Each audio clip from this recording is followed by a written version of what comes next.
Our guest this evening, Steven Schwankert, is an award-winning writer and editor. He is the co-creator of The Six, a book and documentary project about Chinese passengers aboard the RMS Titanic. He's the author of Poseidon, China's Secret Salvage of Britain's Lost Submarine, and Beijing and Shanghai, a guidebook now in its third edition. Steven is a fellow of the Royal Geographical Society, a fellow and East and South Asia chapter chair of the Explorers Club, and founded Sino Scuba. He led the first ever scientific expedition to dive Mongolia's Lake Khovsgol, where he and his team found 2 wooden shipwrecks from the early 20th century. His writing has appeared in the Asian Wall Street Journal, the South China Morning Post, Billboard, Variety, The Hollywood Reporter, The New York Times, The Washington Post, and more. He divides his time between New York City and the People's Republic of China.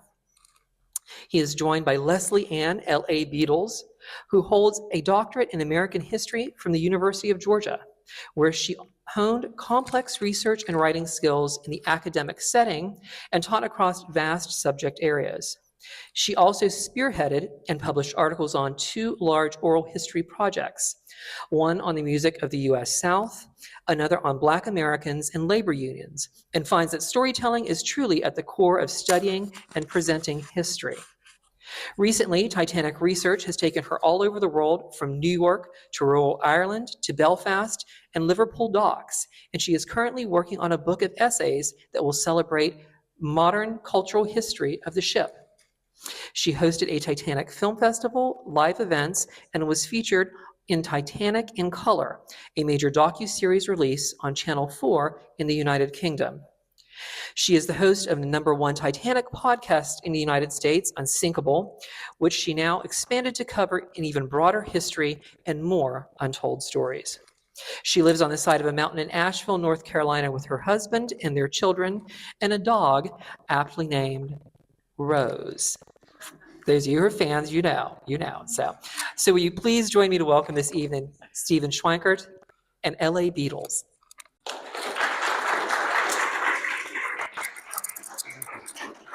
Thank you. Well, hello, Atlanta. Hi. Oh, okay. I've been waiting 40 years to say that.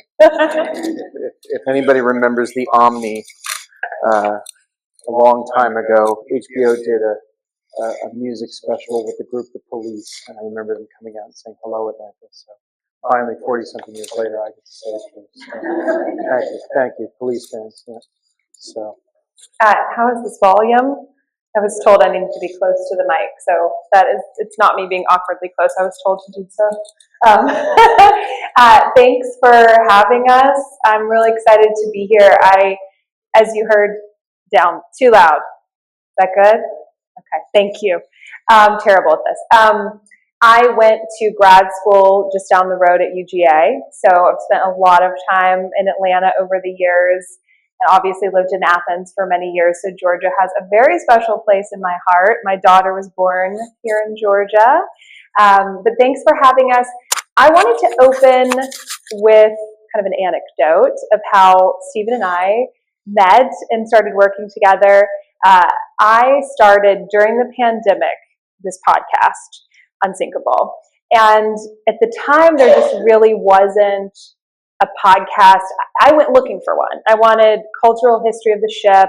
I wanted long form content. I wanted to know about the lives of people on board. I wasn't that interested in how many rivets were in the ship, and there was nothing out there. So I thought, I'll just make one and I'll do a few episodes. I'll see how it goes. I'll use my academic training. I started recording in a closet in my house. And a few weeks into starting the podcast, I saw on Twitter The Six starting to kind of make the rounds. People were talking about the film at the time.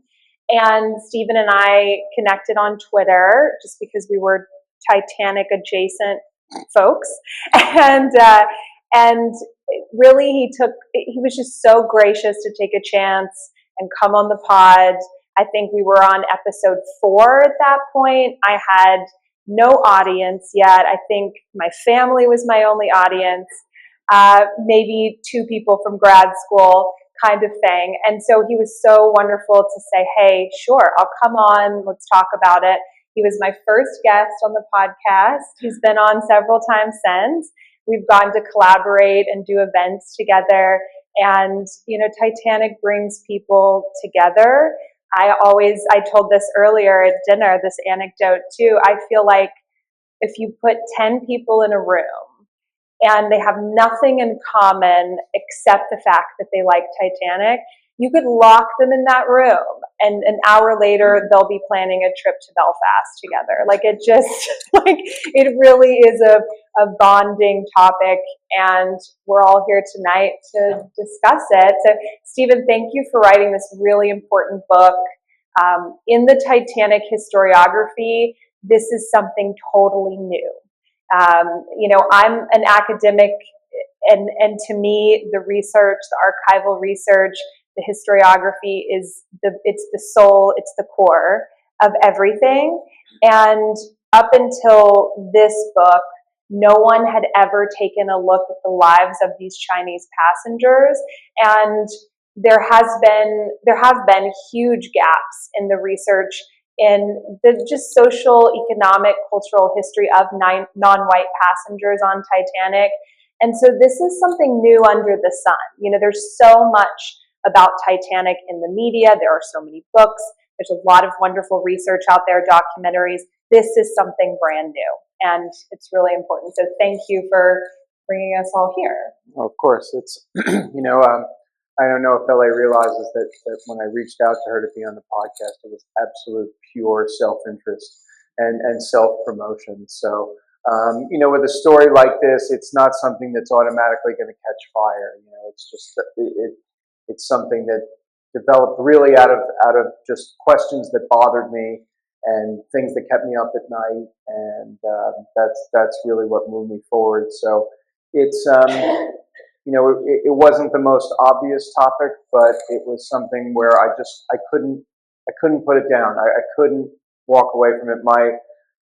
So I was in China for 25 years, and I worked with a British documentary maker named Arthur Jones.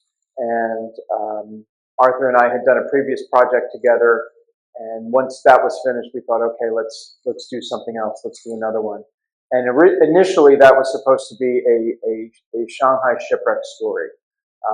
It was Arthur was based, well, he's still based in Shanghai, and you know, it was going to be easy for him to go to all the sites, and we could go do the interviews together, and it wasn't going to cost a lot of money, and we weren't going to have to fly all over the world to kind of find the answers to the questions that we were trying to answer.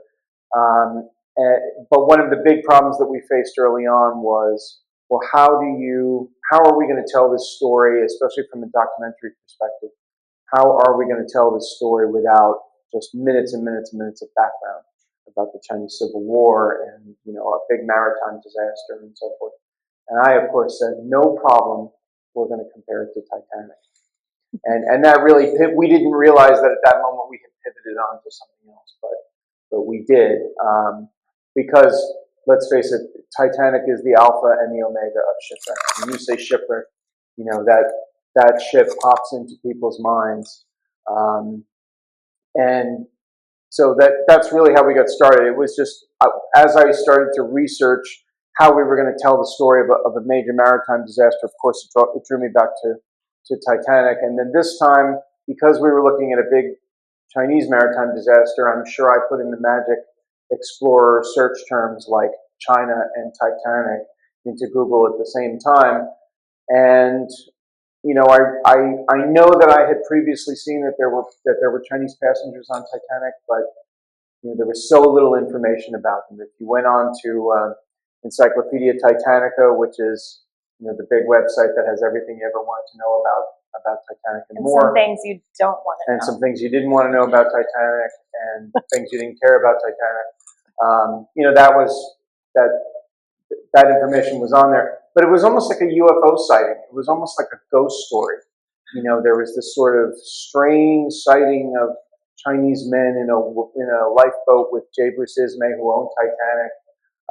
And then there was, you know, this other guy that seemed to be rescued from the water. And, you know, but it wasn't well connected. There was no story that went on from it.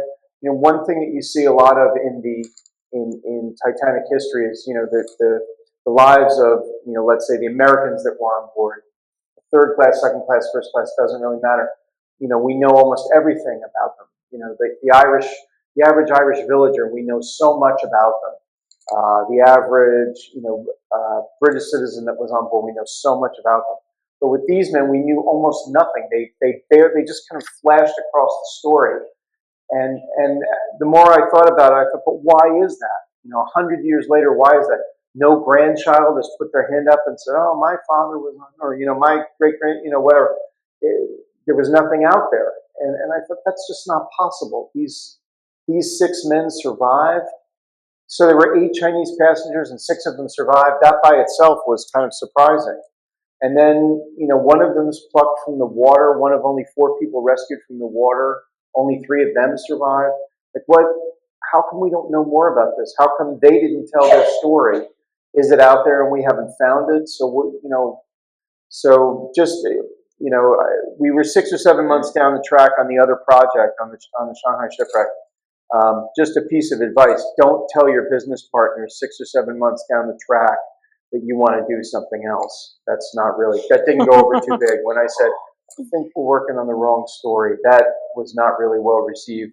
But ultimately, Arthur understood that this was the story that we needed to do, that somebody else was going to find it if we didn't, and that the other story would be there and we could go back to it. So that's really how we started off on this sort of Titanic voyage. Oh, I know. Oh, it's terrible. It's okay. Boo, It's okay. throw trash. It's fine. Well, one thing I really wanted to point out, and anybody in here is a fan of James Cameron's film, there is, you know, 13-year-old me in the theater probably didn't think to look for it. There is a Chinese passenger in the background of an opening scene in that film. And some of you may not know this, there is a deleted scene that James Cameron actually shot in which a Chinese passenger is rescued by kneeling on a piece of wood, kind of, you know, very similar to how Rose ends up surviving at the end of the film. And I, even as a super fan of the film and a researcher of the ship, before Steven's work, did not know any of this. But my question to you, to sort of open up, so that you can tell us a little bit about who these men were. How do you go about, as a researcher, how do you go about telling the stories of these 6 men who didn't necessarily want their stories told? You know, you mentioned the lives of, say, the Irish passengers on board, very iconic, right? We hear a lot about them. We have a lot of records. We have a lot of memoirs, letters, things like that. A lot of them wanted to tell their story. There are newspaper articles and such at the time.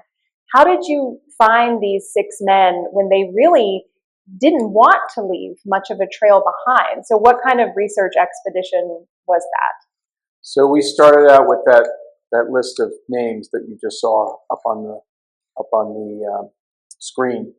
So, you know, something that I've experienced a couple of times now is, you know, I think it's, even though we live in a digital age and it's so much cheaper and so much quicker to look at a digital copy of a document, I really think it's important to go and sit with the original documents. And I don't mean that in a woo-woo, like, oh, you know, feel the press, you know, it's not like that.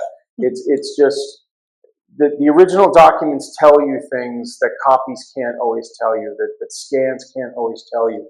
Part of it is clarity, but part of it is also just, there are things that, you know, when you go to an archive and you request a file, sometimes there are things that fall out of it that didn't get scanned, that have been added to it since it was scanned.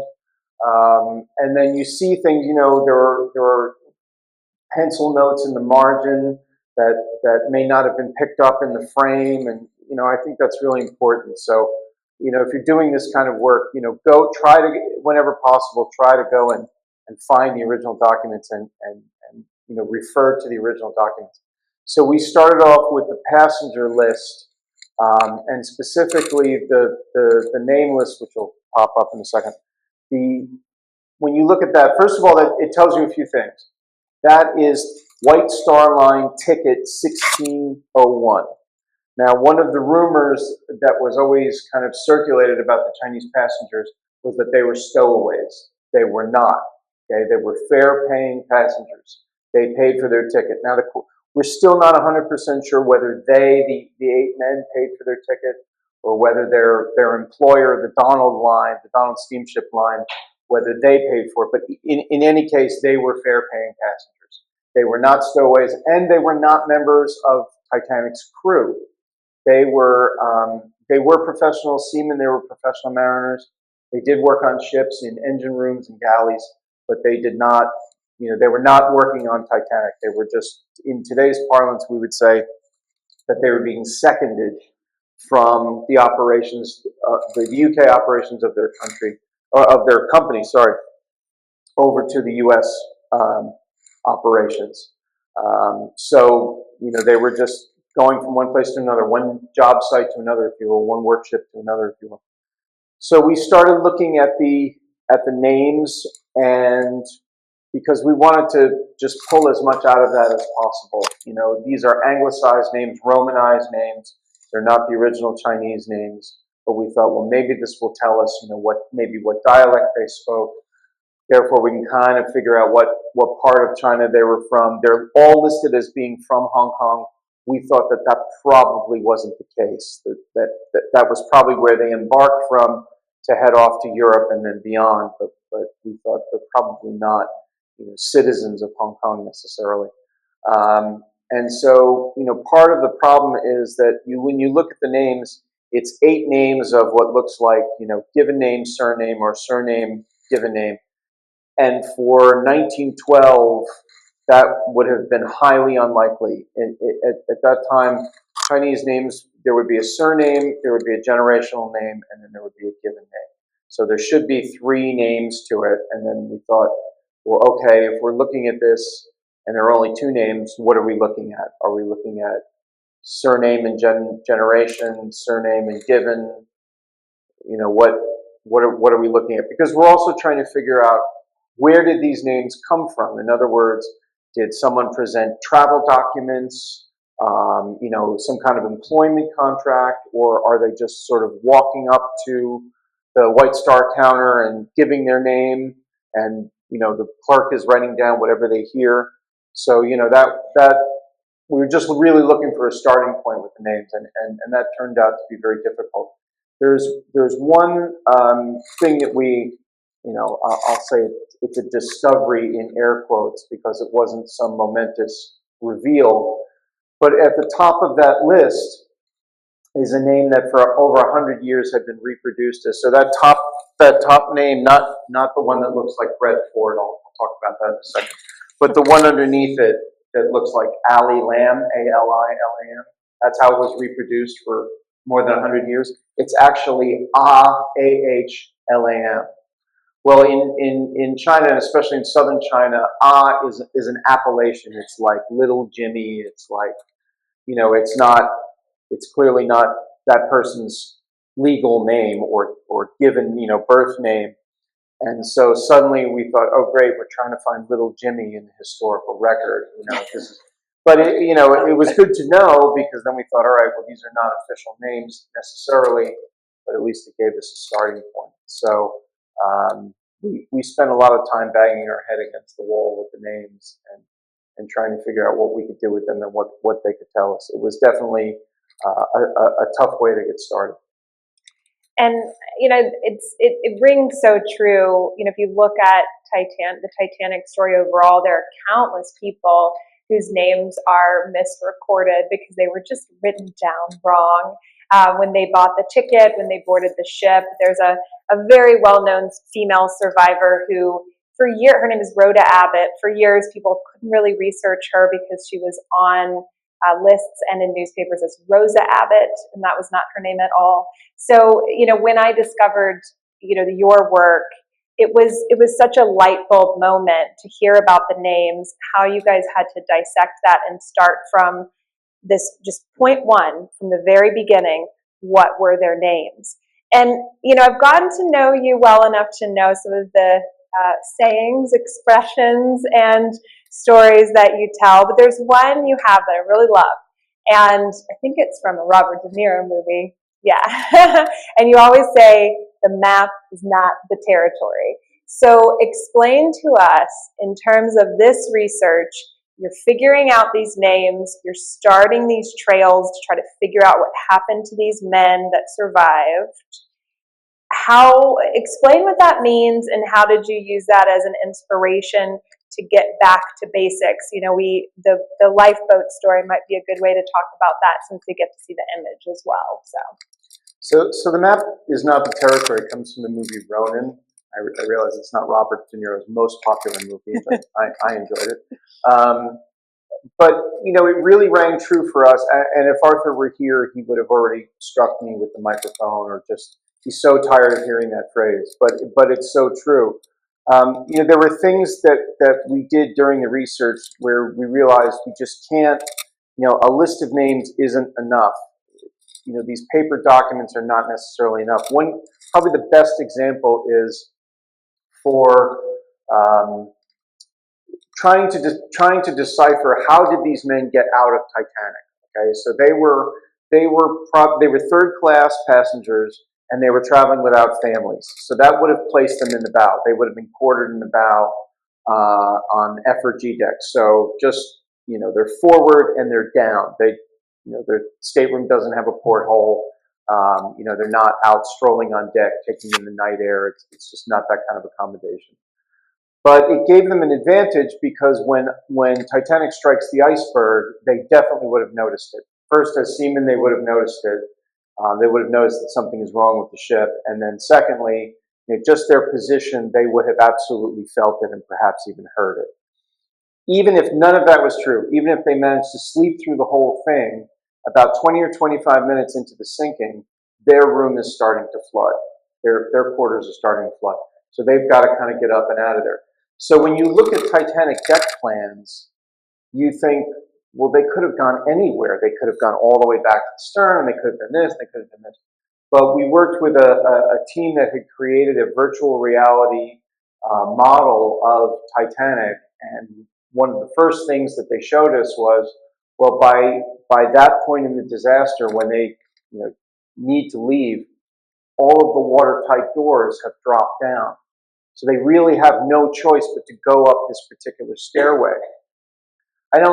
You know, that was as close to the territory as we were going to get, but it was still better than just looking at a 2D blueprint. And that really told us a lot. There's something like 20 pathways from, you know, their quarters up to the boat deck and to where the lifeboats were. And so, you know, that suddenly narrowed it a whole lot. That gave us a much greater understanding of, you know, what their choices would have been. So that was one example. And, you know, when we started this, we thought, something I said to Arthur was, on the one hand, I don't want to I don't want to demythologize Titanic necessarily, because, you know, we all love the story. You know, we don't want to just make it that old shipwreck or just another shipwreck. I didn't want to be, you know, kind of part of that. But at the same time, the way forward with Titanic research, because so much of it up to this point has been he said, she said, and this person's account versus this person's account, I thought the only way that we can really prove anything in this story is to really start to do some science. So if you see that picture behind me of that lifeboat, okay, that was one of the things that we tried to do. We thought, all right, there are these 4 men that are in the same lifeboat as J. Bruce Ismay, and he says he doesn't see them until daybreak, so about 4 hours after the disaster. So, and he said they came up from underneath the seats. And we thought, well, that on its face doesn't really make much sense. That doesn't sound like it's possible.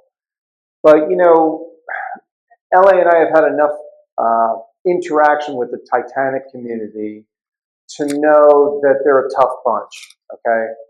Don't go to a Titanic convention and not know how far apart the portholes are, because someone will tell you emphatically, okay? For 45 minutes. If you're wrong, all right? So don't, you know, load up when you go to the Titanic convention. But, so I thought, you know, we could potentially build a smaller model and, you know, put some Kens and Barbies in it to, you know, be the path. but I could already hear the people, the Titanic community, in the back of my head, kind of saying things, and I thought the only way we're ever going to do this is if we build a full-size replica of a collapsible lifeboat and put real people in it and test it that way. That's the only way we'll ever know for sure.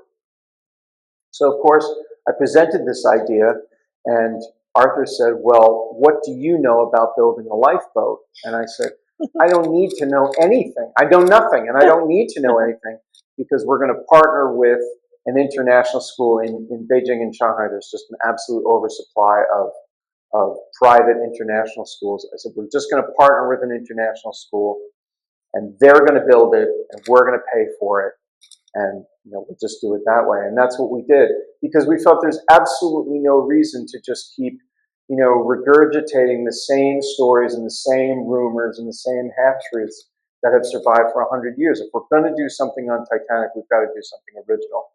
And by something original means we have to really put some things to the test. And this was definitely one of them. So there I am, looking like the proud father of a collapsible lifeboat. At that time, that was the only existing model of a collapsible lifeboat anywhere in the world. And just not to interrupt, but just in case anyone doesn't know what the collapsibles were, these were a slightly separate type of lifeboat that were on Titanic. So they were kept at the very top, and they were meant for just emergency. I mean, all of it's for emergency, but these were the last ones that would have been loaded.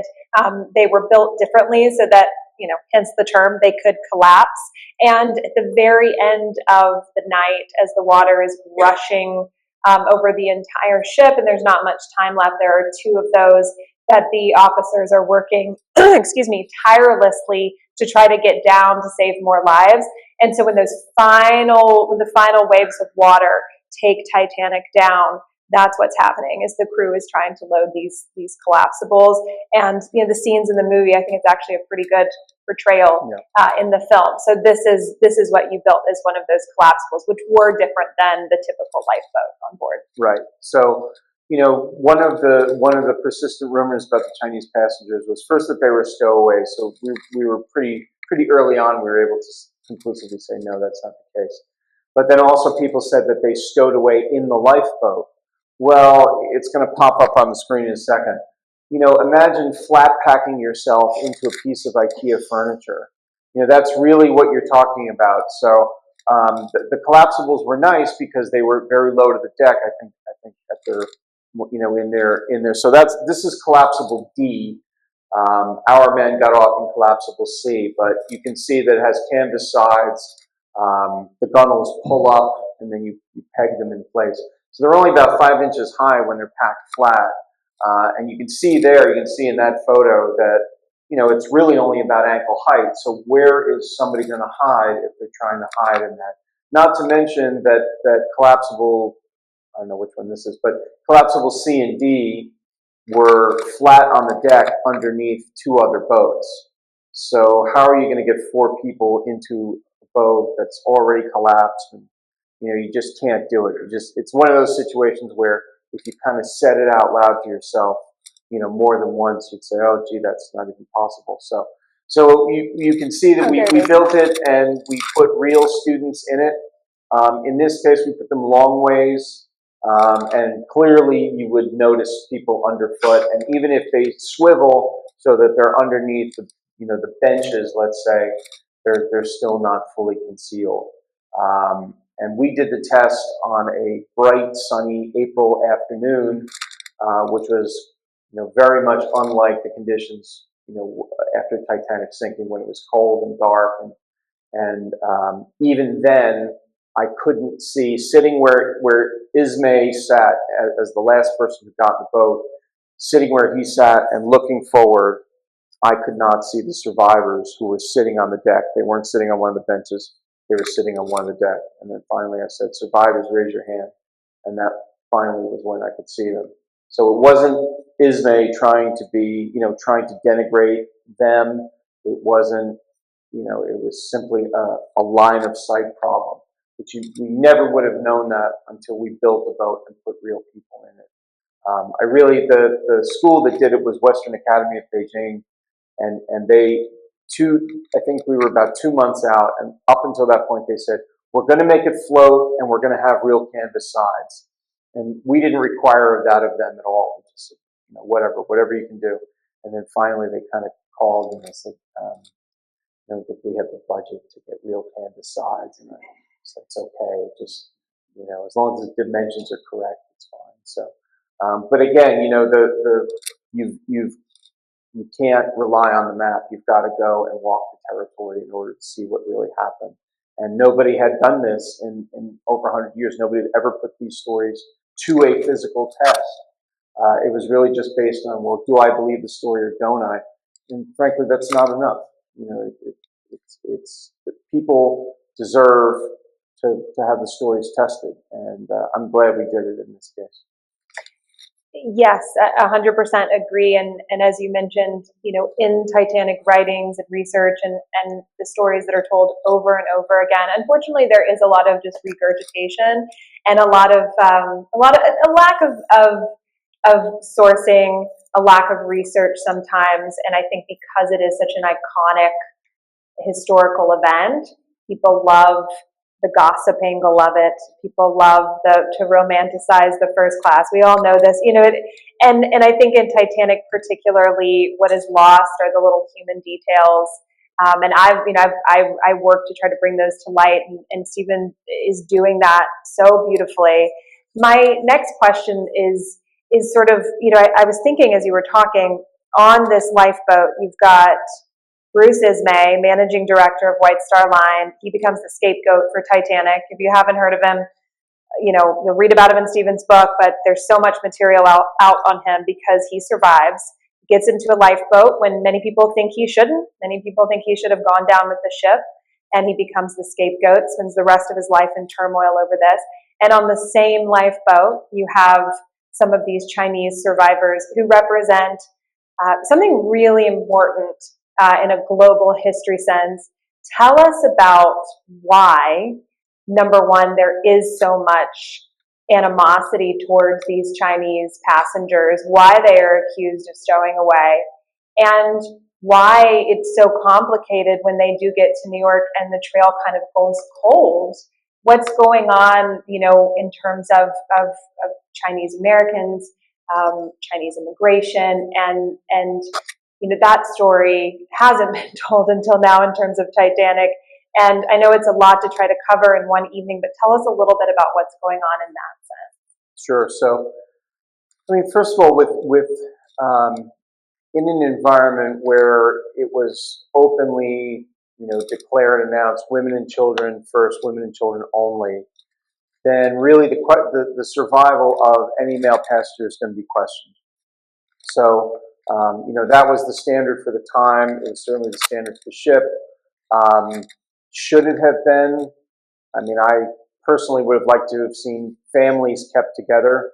There were a lot of families where the father or the husband went down, and you had wives and children arriving in the U.S. with no means of support, no relatives, no network.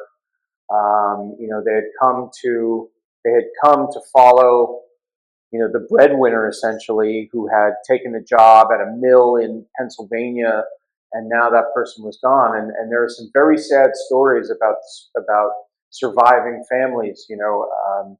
One of them, Charlotte Collier, who relates to our story. Both she and her daughter died very prematurely. They survived Titanic. They made it to the U.S. I think eventually they go back to the U.K. With I think mission aid or Salvation Army aid, but they both died prematurely. They more or less end up in poverty for the rest of their lives. So, wouldn't the saving of the father in that case have benefited everyone involved? The Caldwells, they stayed together. It was a mother, daughter, and father. They stayed together, and it was a much better outcome. But anyway. So through the lens of Ismay and his experience, we really get to see sort of the definitions of, how people were looking at this. They're looking at this first-class gentleman who's the owner of the ship that just went down with about 1,500 people. Again, don't say that 1,500 people went down on Titanic at the Titanic convention. You will be corrected. It's 1497. These people have just gone down, and this guy, how come he's still here, and how come they're not here? And then, the Chinese are easy. They're easy scapegoats because, first of all, they're third-class passengers. Secondly, they're very foreign-looking. And, in fairness to some of the people making the accusations, you have, mothers and wives and daughters and so forth who have just, children who have just lost, their relative, who may have very graciously said, "Oh, no, love you, honey, mwah, I'll get the next one," and stepped back and basically accepted their fate. And then you have these other people here who supposedly shouldn't be here, and why are they here, and how come they're here and my husband isn't here? So, at the other end of a traumatic event, it's not, we always want to know who's to blame. Why did this happen? We always feel like there's a perfect, rational explanation for all these things. Well, the ship is not here anymore, therefore someone did something wrong, and who are we going to blame? And I don't know that it's quite that perfect, and so in this case, the Chinese were very easy scapegoats.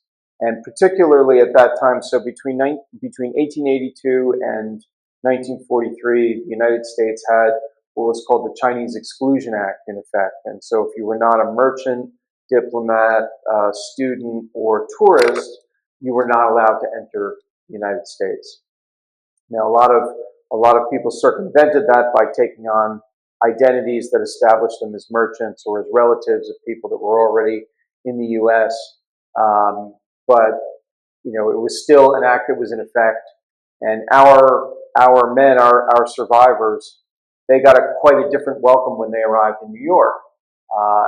Everyone else got off, and the first class passengers were met by relatives or servants or whatever, and some of the others, second and third class, were met by aid agencies or others, maybe their company.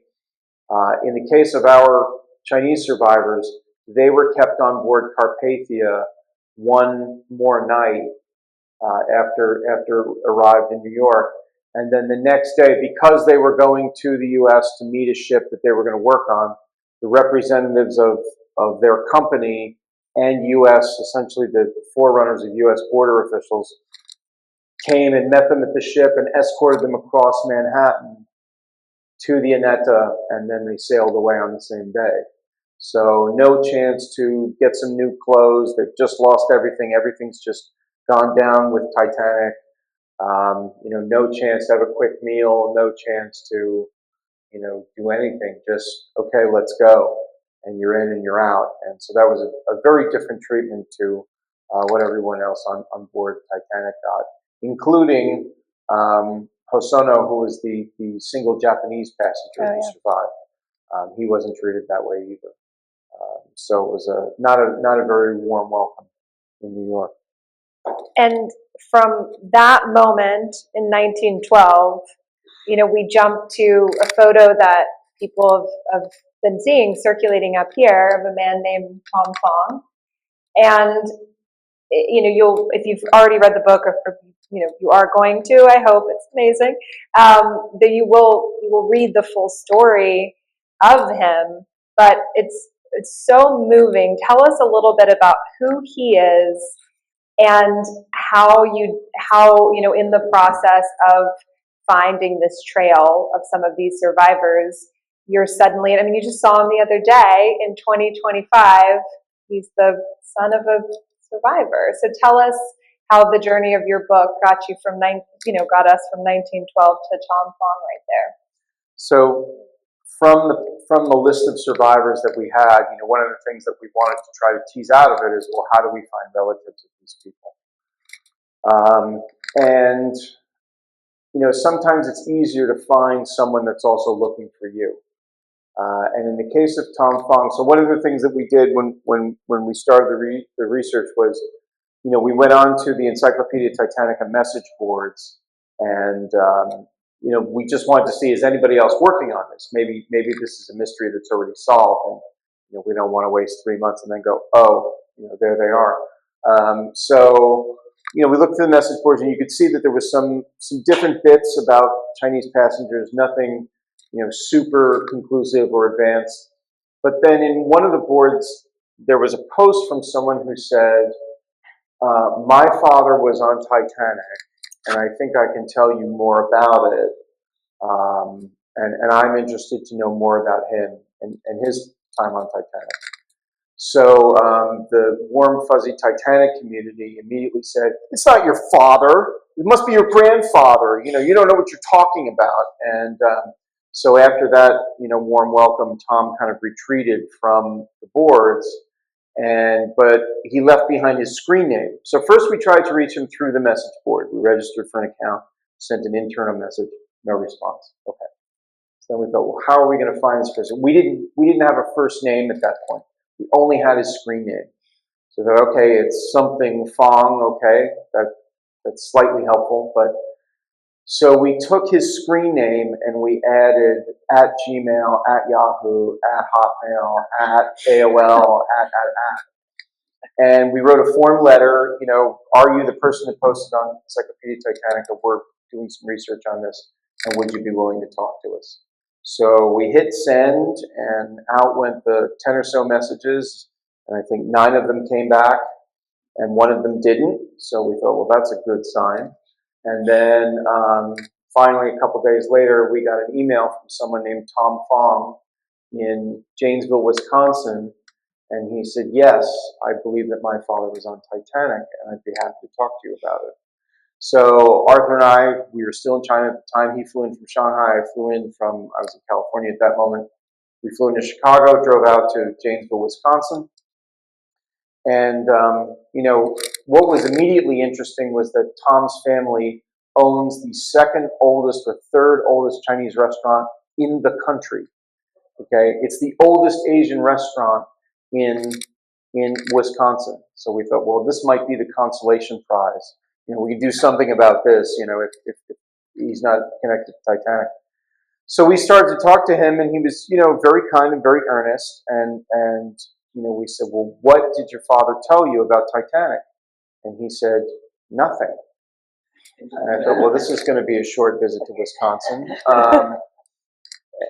What do you mean? What do you mean by nothing? And he said, well, he never talked about it. He never told me he was on Titanic. And so I said, well, what makes you think that he was on Titanic? And he said, well, he told my cousin. And so his cousin, so there's a museum in Wisconsin called House on the Rock, which I still haven't visited. And House on the Rock is just apparently this conglomeration of all kinds of stuff that the owner collected during life. And he and Henry, his cousin, were walking through it. Tom and Henry were walking through it. And they walked through this big section. I think there's something like 400 model boats. And there was a model of Titanic. And Henry said to him, apropos of nothing, your father was on that ship. And he said, why? What makes you think that? And he said, well, he told me the first night I arrived in the United States, September 13th, 1971, at the welcome banquet in Chicago. He told me. He told me he was on a big ship that sank in the middle of the Atlantic, and that the ship hit an ice mountain, which is the phrase in Chinese, hit an ice mountain and sank. And then he tied himself to wreckage and was rescued from the water. So, there just aren't other ships that struck icebergs and sank, and and so forth. So yeah, Tom never knew. He never knew, but he heard from Henry, and there was other family friends told him, oh yeah, your father survived the shipwreck. And first he used a corpse as flotation, and then he managed to get onto a piece of wreckage and tie himself onto it, and then he was ultimately rescued. And just like that just like the deleted scene from Titanic, which I know you've all seen. Yeah, so we started from there. But then that presented us with a different problem, which was we had this whole story of Feng Ling's son, which was Tom's father's name, We had this whole story of Feng Wing Sun, and then we had this almost mythical character, Fang Lang, from the passenger list, this passenger that had always been, the survivor that had always been associated with that story, that name and that story, and now we had to connect the two. We had to prove that they were the same person. So for that, I can take absolutely no credit. We had a wonderful research team that helped us out with genealogical matters and some other work.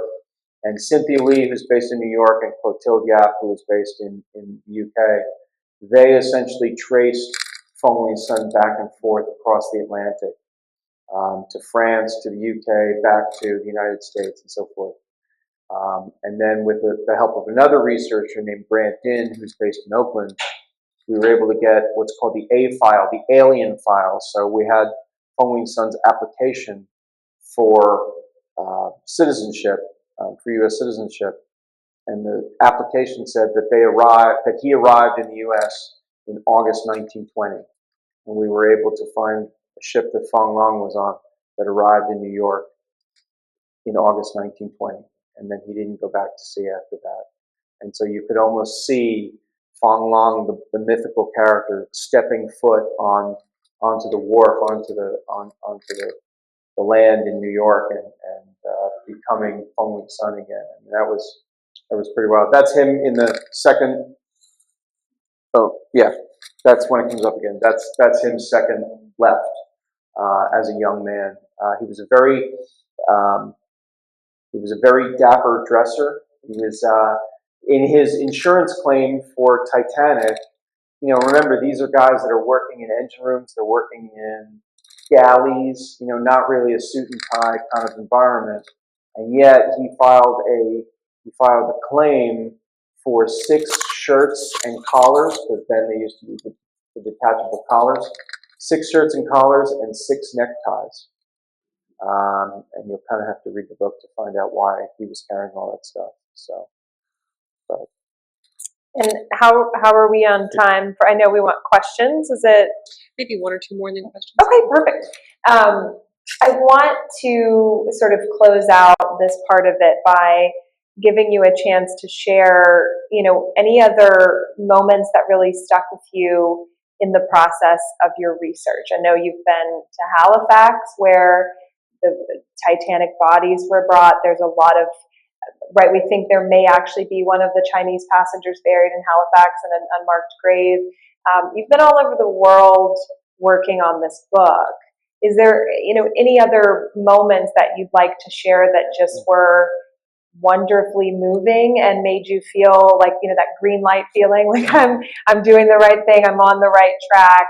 Yeah, just anything else that comes to mind that you'd like to, because there's just so much, and you'll read everything in the book, you guys, but there are so many details, you know, in the process of this. But just anything else that might be fun to mention.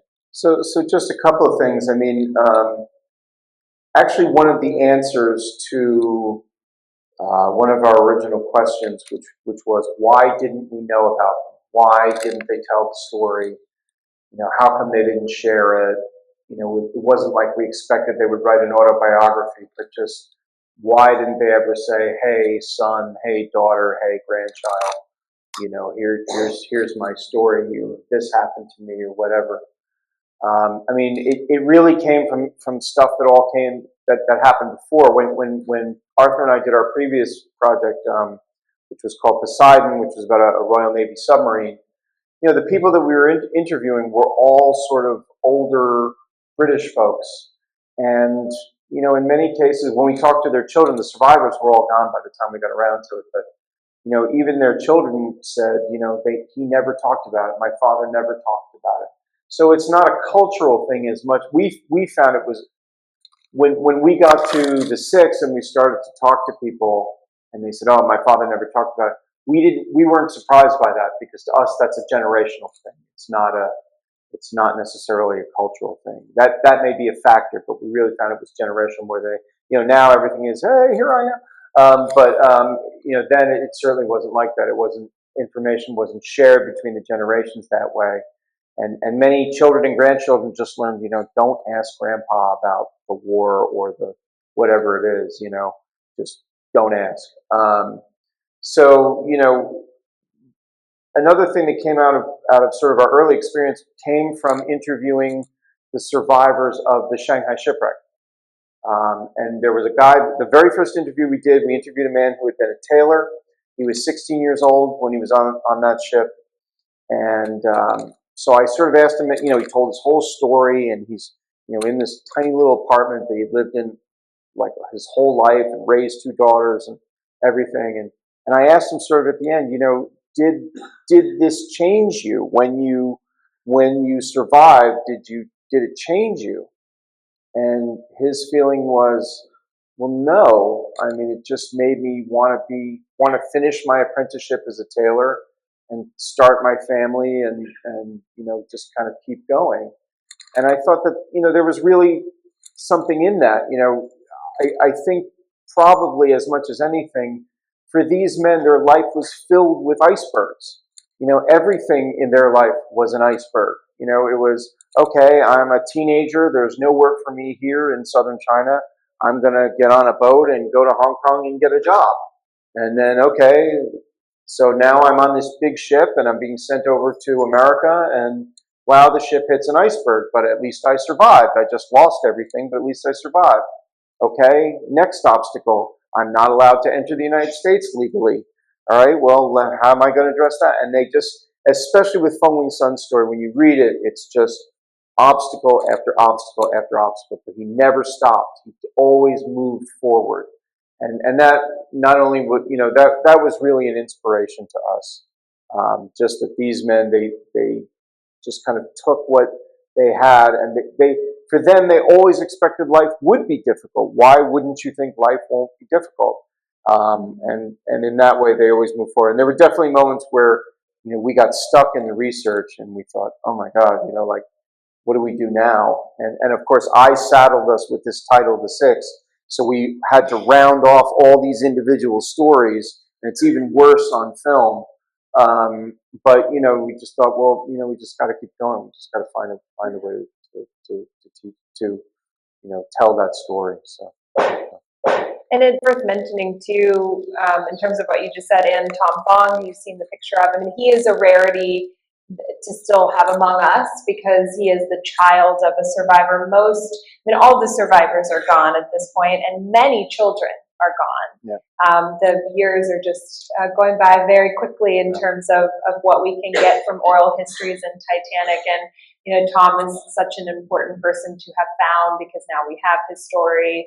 And it is when I have anecdotally told people the Tom Fong story from your book, most people are amazed. I mean, it really is incredible to still have a survivor's child with us.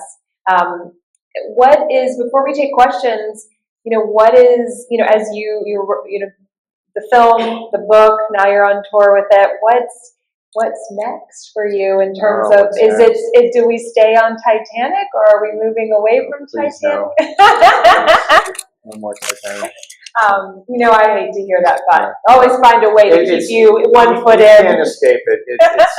I have a fledgling podcast called Titanic New Jersey, and I've managed to get out one episode in 3 years, but I promise more episodes this summer. And that was really just an attempt to kind of localize stuff that I was doing in China and kind of refocus me on New Jersey after I moved back from China a few years ago.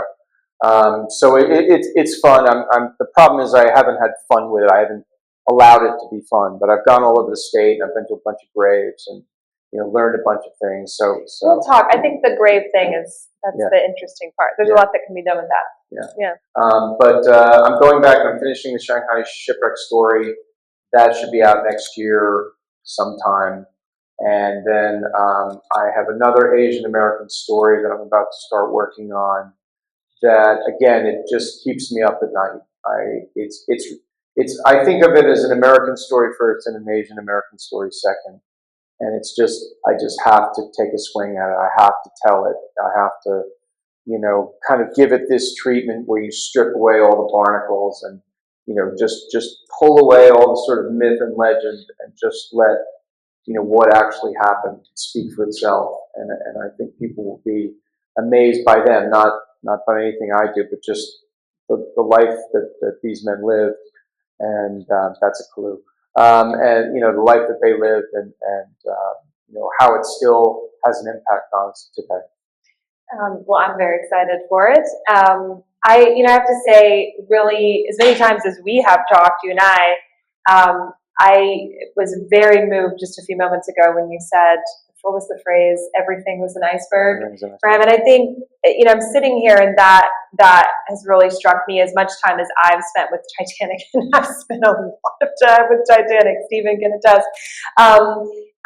That's really, I think, at the core of what matters, right? Is that not everybody on that ship was in first class with Margaret Brown having champagne and the little forks. It was it was an immigrant ship. There were people coming from all over the world to start new lives. They had their whole lives with them in suitcases and trunks. And there were a lot of people working on the ship. There were a lot of working class people on the ship from all over the world. And, for many of these people, Titanic was only one of many, many horrific and scary things that they survived. And so your book is a beautiful testament to these men, what they endured, what we can glean from who they were, where they were from. There is cultural history, there is social history, economic history here. It's such an accomplishment. So congratulations on having this book out in the world. And I guess we want to do some questions, right? I'm sure people have some questions for you.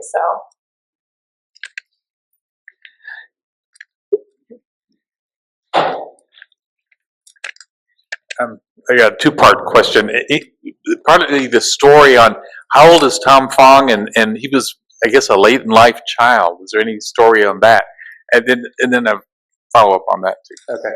So the first part is Tom Fong is in his late 60s now. His father was 65 when Tom was born. And that was really, again, you could really see that Feng Wing's son had this, in his head that he wanted to, start a family and so forth. But he also clearly felt that he couldn't do it until he became an American citizen. So he doesn't become an American citizen until he's maybe in his late 50s. Finally becomes possible. He applies, he's granted citizenship. Then he goes back to Hong Kong and is introduced to his wife, Tom's mother, and then they get married, and then they come back to the U.S. and Tom's born in Milwaukee. So yeah, definitely a little bit. It's sort of like what was it, the granddaughter of President John Tyler just died at age 89 or 90. Sometimes it's just, it's an incredible time span, but yeah. And he's the only child, Tom? He had an elder brother who passed away. Okay. And then in Atlanta, that Titanic exhibition company is here. Have they been in touch with you, or vice versa, about maybe including something in their exhibits that are spinning around the world? They have not. I mean, it's definitely gotten some attention in different quarters. The Belfast Titanic, because they get a lot of Chinese visitors, they did sort of a Chinese New Year thing, and they had some of the photos up and so forth. It gets noticed here and there. It's those exhibitions in general, and we love them. But they kind of stick with the mainstream story, which is fine. I mean, that's what they're there to do. Occasionally though. But if you go to in Pigeon Forge, if you go to the Titanic Museum attraction, that's what I was going to mention. There is a Fong Long passenger car. I mean, not everybody has a really good press, but they do have it now. They're very aware of it. We've been there a couple of times, and there are many middle passengers that were on the Titanic. They have a really interesting version of Titanic history. They tell the story so much differently. There was a black man on Titanic, a Haitian man, Joseph LaRouche, who did not survive. There's a book about him. There's different sort of, the story of the Japanese passenger. So his grandson was in a Japanese rock group called Yellow Magic Orchestra, and another member of which was Ryuichi Sakamoto, who was quite a famous composer and a musician, and he spent a good portion of his life trying to clear his grandfather's name. A lot of people said, his grandfather shouldn't have survived, that he should just accepted his fate and gone down. So different bits. And I will just jump in and say, it's Steven's work that's getting those name cards in these museums, because I, just in the last few years, I've seen them pop up. I've been to the immersive exhibition here in Atlanta, the one that you were talking about.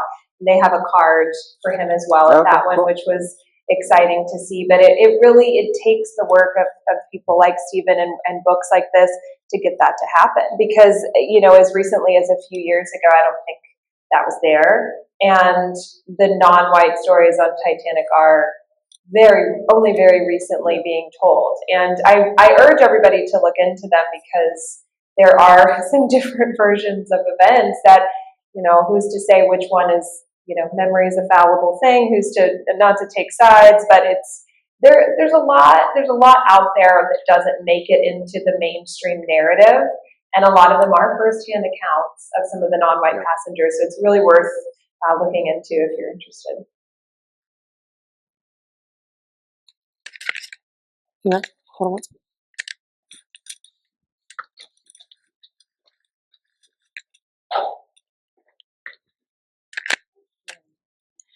So you talked about rebuilding boats and going through a lot of firsthand materials, interviews. What would you say is the most difficult part of creating a book like this, where you're a historian in so many different areas and arenas? So ultimately, not one of the 6 survivors wrote a single word about their time on Titanic or their life afterward that has survived. Okay, Tom will tell you that his father always kept this leather-bound journal that wrapped with a big elastic band, and he always kept it in his coat pocket. And I guess he had said to other people, tell my sons that if they want to know about me and my life, they can read that when I'm gone. Unfortunately, after Fowling's son passed away, that didn't survive. So, or certainly it's not been located. So, I mean, that's pretty tough. It's not the first time. With Poseidon, we had some firsthand stuff, and that was really helpful. When you recreate someone's story and they're not able to contribute to it, that's difficult. With Titanic, we are facing 2 opposite vectors. So on the one hand, you have, all the survivors are gone, so all the firsthand accounts are gone, and then in many cases, the children are gone, so any source material they could provide. So you're almost from the outset down to historical records and third-hand accounts. If you're asking, well, what was your grandfather's experience or whatever. But on the other side, you have, I always like to think about new search technology as better satellite photography. You can get a bigger, a higher and a higher and a higher and a higher view. And, right now I would not recommend AI for historical research because it's just a little too hallucinogenic. But we're at a point now where we can compare various accounts, in a much more compressed time frame than has ever been possible before. Did this person do it? And that's really, especially with Titanic, it's really tricky because I think on Carpathia, a lot of stories got mixed together. People are, they're traumatized and they're bored and they've got 3 whole days to kill before they get to New York, and there's all this sort of mixing of information. And so when you read people's accounts, you really have to think, but could this person have been there? Wasn't this person 600 yards off Titanic in a lifeboat by the time that they say this happened? It's really tricky that way. And that's why I believe that the recreation of some of these events is critical, because then the arbiter is physics. if you make physics or science the arbiter, then, you don't have to worry about, well, is this person's account reliable? Is it complete? He said this in the 1912 interview, but he doesn't say it in the 1942 interview. That kind of stuff gets very difficult. So as much as possible, you have to kind of winnow out the facts and let them speak for themselves. But it's tricky. That's why I really, the sort of titans of Titanic research, Tad Fitch and J. Kent Layton and Bill Wormstead, George Behe, these guys have just walk around with all of this in their head. And, the database they're comparing is, left lobe and right lobe, and it's just amazing. So, we didn't try to overdo it that way. We thought, all right, let's, as much as possible, let's just narrow to this corner of Titanic history that we want to do. But at the same time, the story does tell us a bit about the broader story. It tells us about Ismay. It tells us about, access to lifeboats. It tells us about, a lot of those things. So yeah.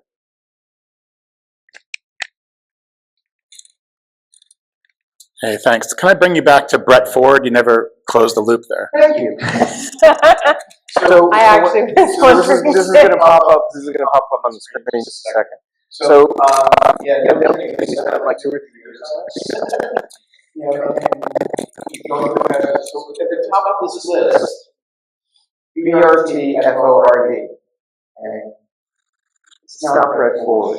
It's brought forward. That took us a long time. Because we kept saying, who's Brett Ford and why is he traveling with the Chinese passengers? Can he tell the story? No, it's brought forward. So, it's That's You're great. looking for his long lost grandson. yeah, or something. sometimes you get Yeah. lucky and sometimes you really don't. So. Hey, lastly, I noticed in the documentary and the book, James Cameron's involvement. Was that hard? I mean, I can imagine he's busy. He probably gets 1,000 requests for this kind of thing a year. How did you break through to him and get him You involved? always have to tell the James Cameron story. Yes. So the James Cameron story was, very early on when we realized that there was a deleted scene to Titanic, and that told us a couple of things. It first of all, said to us that James Cameron knew about it, and he knew the story of the Chinese passengers. So we wanted to know, well, what did James Cameron know, and when did he know it? And gee, that person being rescued from wreckage, that kind of looks like that Jack and Rose ending. Did the rescue of a Chinese passenger inspire the Jack and Rose ending? So we thought we had legitimate reasons to talk to him. So I had met James Cameron at a press conference in 2011, and I saved every single business card from everybody that I met that day because I thought, some rainy day I'll need these email addresses. And sure enough, that rainy day came in 2019. So Arthur sort of through the film community and me more so through the exploration community, just sort of ask everybody we could find, hey, if you can put us in touch with James Cameron, we'd really like to talk to him. So finally, the documentary had wrapped sort of springish 2019. So it was like, well, it's now or never on Cameron. So we thought we'll make a push, and our offer to him was, we'll take any 15 minutes you have anywhere in the world. Okay, I mean, that sounds pretty reasonable. Careful what you wish Inexpensive. for. Careful what you wish for, okay?